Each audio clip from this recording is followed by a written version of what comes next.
behind you is never going to be a good thing, and then you can't say, well, it happens sometimes. Those things can't happen. The easiest way to get beat is somebody run by you. And so there's a couple clips of that, which was really disappointing.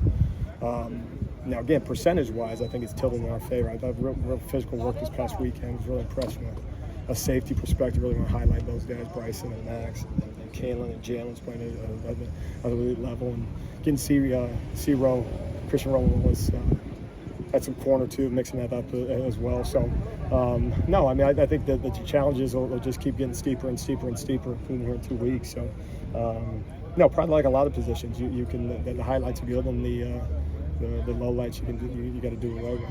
I know Lincoln was talking about Damani just sort of getting into the swing of things. When you have a guy who's a veteran like Christian, does their balance kind of work out in the sense that maybe where Damani doesn't have that experience, Christian can step in? And no, 100%, and that's no fault of Damani's. I mean, that's reps matter, experience matters. So, if it didn't, we never talk about it, right? And so it's a whole lot different, being able to practice last fall, and it's really and trying to steal some reps, and it's good to be full speed in fall camp. It's a whole different level of competing to make plays on Saturdays, and that's just playing at a different level in that. And so some of that is as always you can't make up for that experience piece. And I mean you talk about the potential and you see it, and you can be more excited about a guy. But yeah, you've got to weather some of that, and learn from it. Coach, how do you feel about the development of Solomon and Jalen? Yeah, I mean, to watch Solomon, I mean, you talk about a guy that's playing at a different level right now. It's been exciting to watch, and that's one of those things that for any defensive line, when you have some production, that becomes the expectation. And so he's a guy that I absolutely would highlight as someone that has kind of been a catalyst for us. And I don't want to sound like I'm surprised. He just missed a lot of time in spring football, and that had off-season surgery, and a guy come back at a different level. I think he's a good example of a guy, maybe like in Damani's case, where so much ball that he's played, and and can draw from it. So no, he's certainly been the MVP through 3 weeks. Coach, I heard what you said about Tackett Curtis last night.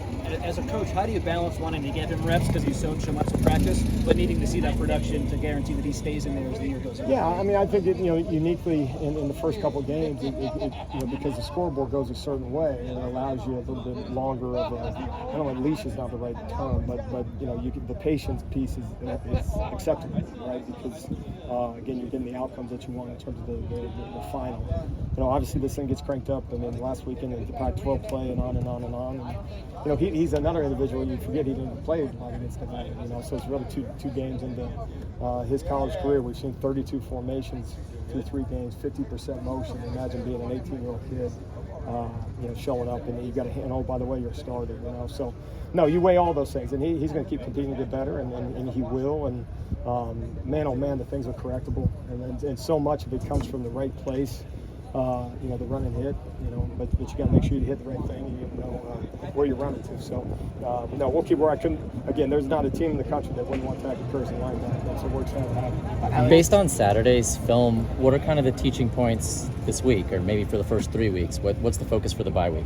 Yeah, I think there's nothing we can't get better at, and that's certainly obvious. I think from a consistency standpoint, I think the low lights cannot be that low. We have to get to the point where a bad play defensively is a first down, not necessarily explosive, and so that's something that challenging the group. It's when you watch the film, you say, oh, man, all it is blank. Well, yeah, but it didn't get done. So is it confusion? Is it obviously credit to the offense, and is it one particular guy? Is it one particular position? And so all those things with a bye week, you have a chance to evaluate all those things. But we got to correct it from an explosiveness standpoint. We just have to. I mean, it may not lead to as many points this past week, and in some cases, obviously, we're talking about some younger guys. The stats still matter. Whoever's in the game, I get it. And so you got to weather a little bit of that because you put them in the game, and so you kind of sort of knew maybe that might happen in some cases. But no, that's a big one, and so you circle that. I think from a third down production standpoint, you got to make sure that you got to win all the third and longs. I mean, you got to look at it through that lens, and making sure now you've got some things on video, and you got to look at it through the lens of, okay, what's next steps? Okay, you get a 3rd and 1 stop, and you showed a particular package. Okay, is there something else off of that?